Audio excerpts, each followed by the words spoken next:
Helmet पे हमने कुछ सेंसर्स लगाए हुए हैं। तो इससे हमें बेसिक आइडिया मिलता है कि जो हमारा एनिमी है, जहाँ पे जो हमारा टारगेट है वो कहाँ पे है। ऑलमोस्ट 1 किलोमीटर रेडियस में ये अपना डेटा ट्रांसमिट कर सकता है। भी एजेंट उस बिल्डिंग में जाएगा यूजिंग द सेम सेंसर्स, हमें उसका एग्जैक्ट लोकेशन पता चल जाएगा एंड ये फिर ऑपरेशंस मिशंस में बहुत काम की चीज़ है। कैसे हम बैठे बैठे कंट्रोल सेंटर पे पूरी निगरानी रख सकते हैं कि एक ड्रोन जो उड़ रहा है वो टारगेट कैप्चर कर रहा है, वो कहाँ पे कर रहा है। नमस्कार, आप देख रहे हैं दैनिक जागरण और मैं हूं आपके साथ सोनम सचदेवा। आज हम आए हैं भारत मंडपम में, यहाँ पर एआई समिट में ये देखने कि आखिर एआई की रेस में भारत कैसे लीड करता हुआ नजर आ रहा है।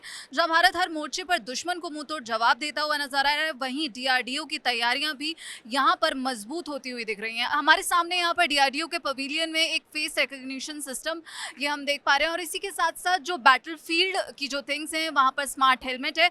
हम ज़्यादा जानकारी जानेंगे कि आखिर जो ये स्मार्ट हेलमेट है उसकी स्पेसिफिकेशंस क्या हैं, वो कैसे काम करता है। तो मेरा पहला सवाल आपसे यही है कि इसमें बहुत सारे जो डिस्क्रिप्शन है, जो अचीवमेंट है और जो इम्पैक्ट है वो लिखा हुआ है, तो ये कैसे काम करेगा, कैसे जो रियल टाइम जो 3D मैप यहाँ पे लिखा रहा है वो बनाता हुआ नजर आएगा। जी, तो ये स्मार्ट हेलमेट पे हमने कुछ सेंसर्स लगाए हुए हैं। तो ये सेंसर्स में एक्चुअली लिडार है एंड कुछ स्टीरियो कैमरा है। सो व्हाट इट डज, वो पूरा अपना आजू बाजू का जो भी एनवायरनमेंट है उसको कैप्चर करता है एंड उसका एक 3D मैप आपको पूरा बना के देता है, जैसे कि आप यहाँ पे देख सकते हो। तो using that 3D map what we can do कि जब भी कोई नेक्स्ट टाइम कोई एजेंट जाता है यूजिंग द सेम सेंसर्स, तो हम उसको लोकलाइज कर पाते हैं। तो इसका यूजेज ऐसा होता है कि ऑपरेशंस में सपोज हमने यूजिंग दिस सेम सेंसर्स कोई एक फर्स्ट रिस्पॉन्डर करके ड्रोन भेज दिया, तो वो ड्रोन पूरा बिल्डिंग का मैपिंग कर लेगा एंड उसके बाद में जो भी एजेंट उस बिल्डिंग में जाएगा यूजिंग द सेम सेंसर्स, हमें उसका एग्जैक्ट लोकेशन पता चल जाएगा एंड ये फिर ऑपरेशंस मिशंस में बहुत काम की चीज़ है। और इसका अगर हम डिस्टेंस की बात करें तो कैसे काम करेगा, और जहाँ पर जो जीपीएस की हम यहाँ देख रहे हैं कि ज़रूरत नहीं पड़ेगी, उसके बिना भी ये काम करता हुआ नजर आएगा, तो और क्या क्या जो स्पेसिफिकेशन है। तो ये एक्चुअली बनाया ही उसके लिए है कि जहाँ पे जीपीएस काम नहीं करेगा, क्योंकि बाहर हम देखेंगे तो जीपीएस से हम अपने आप को लोकलाइज कर सकते हैं, हम एग्जैक्टली कहाँ खड़े हैं उसका लोकेशन देख सकते हैं। पर इस जैसे ये बिल्डिंग है, ये बिल्डिंग के अंदर जीपीएस काम नहीं करेगा, तो जीपीएस डिनाइड एनवायरनमेंट में अपने आप को लोकलाइज करने के लिए ये पर्टिकुलर टेक है। एंड अगर इसकी रेंज की बात करें तो ऑलमोस्ट 1 किलोमीटर रेडियस में ये अपना डेटा ट्रांसमिट कर सकता है and a command centre can have a complete situational awareness of the picture what is happening inside the building. ये एक स्पीच ट्रांसलेशन भी हम देख रहे हैं, वो क्या है और कैसे, मतलब क्या डिफरेंट लैंग्वेजेस में भी होगा ये ट्रांसलेट।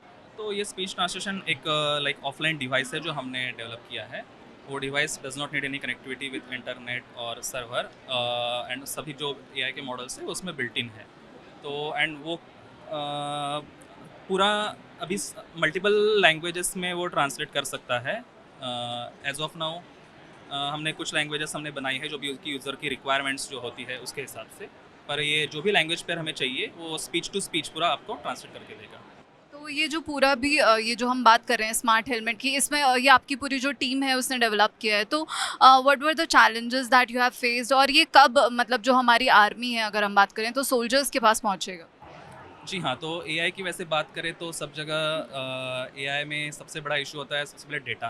तो डेटा कलेक्ट करना हर एक चीज़ के लिए एंड उसके ऊपर फिर हमने मॉडल डेवलप करना, प्लस देखा जाए तो अभी मैन्युफैक्चरिंग में भी काफ़ी दिक्कतें आती है अगर हम कुछ कस्टम बोर्ड बनाने जाते हैं।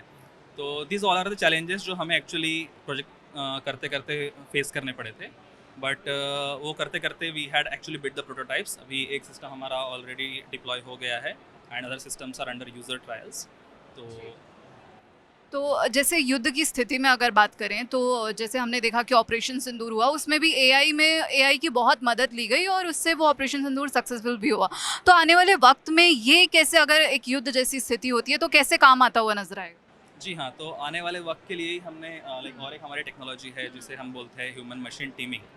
तो आज हम ह्यूमन की टीमिंग तो हमेशा से देखते आ रहे हैं, आजकल मशीन्स भी एक साथ टीम करके कुछ काम करती है, but how can human and machine team together, क्योंकि भविष्य में मशीन्स तो लाइक सबके पास रहेगी, पर क्या तुम उस मशीन को डायरेक्टली बोल पाओगे कि आप इस रूम हॉल में जाइए, इस कमरे में जाइए, वहाँ पे देखिए सिचुएशन क्या है, कितने हॉस्टेजेस है, क्या उनके पास कोई हथियार है, ऐसा आप बोल के उस बस मशीन को आप एक इंस्ट्रक्शन दे दिया।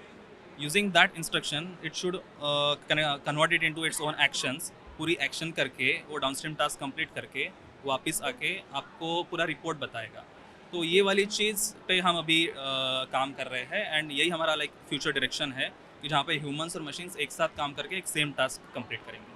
बहुत बहुत शुक्रिया आपका इस पूरी जानकारी के लिए। तो आपने देखा कि जो स्मार्ट हेलमेट है वो कैसे काम करता है, इसमें जीपीएस की ज़रूरत नहीं पड़ेगी। हम आज हैं इंडियन नेवी के पवेलियन में और यहाँ जानेंगे कि क्या क्या जो नए डेवलपमेंट्स हैं वो जो हमारी इंडियन आर्मी है, हमारी इंडियन नेवी है, उनको कैसे सहयोग करते हुए यहाँ पर नज़र आ रही है। क्योंकि दुनिया के हर मोर्चे पर भारत मुँह तोड़ जवाब देता हुआ नज़र आ रहा है, चाहे वो यहाँ पर हम देखें कि ग्राउंड पर हो या फिर एयर में हो या फिर नेवी में।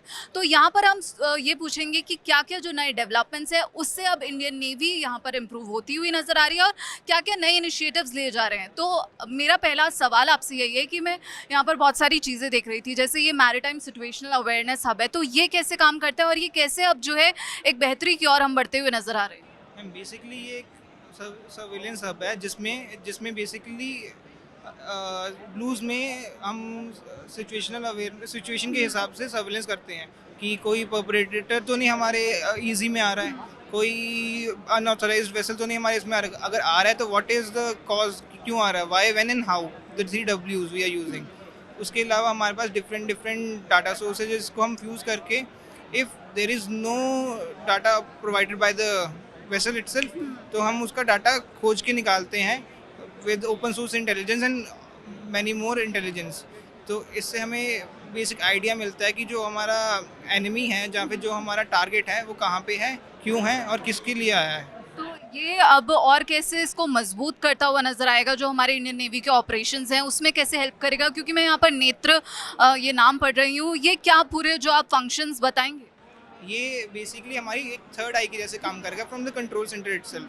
हमें कंट्रोल सेंटर पे बैठ के और किसी को देखने की ज़रूरत नहीं है, हम सीधा ही इधर अपनी अवेयरनेस एप्लीकेशन खोलेंगे, इस पे हम देखेंगे कहाँ की कौन सी चीज़ है। Like it is showing right now over here कि कैसे हम बैठे बैठे कंट्रोल सेंटर पे पूरी निगरानी रख सकते हैं कि एक ड्रोन जो उड़ रहा है वो टारगेट कैप्चर कर रहा है, वो कहाँ पे कर रहा है। तो इधर से ही हम प्लानिंग एंड एक्शंस ले सकते हैं बेस्ड ऑन द सर्कमस्टेंसेस। तो आप ताज जो 26 हमने देखा कि जो ताज हमला हुआ था उसकी बात कर रहे थे, उस पर क्या कह रहे थे।